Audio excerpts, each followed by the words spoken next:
front of me is XIAOMI Redmi Note 11S, and let me show you how to perform a soft reset of this device. So if your device is stuck for some unknown reason, all you need to do is tap on power button and just hold it. Keep holding.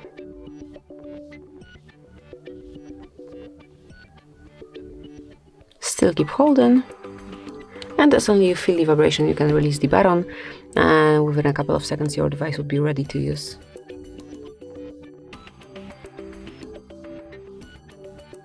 And that's it, that will be all. Now you can smoothly unlock it and use your device. Thank you for watching, please subscribe our channel and leave the thumbs up.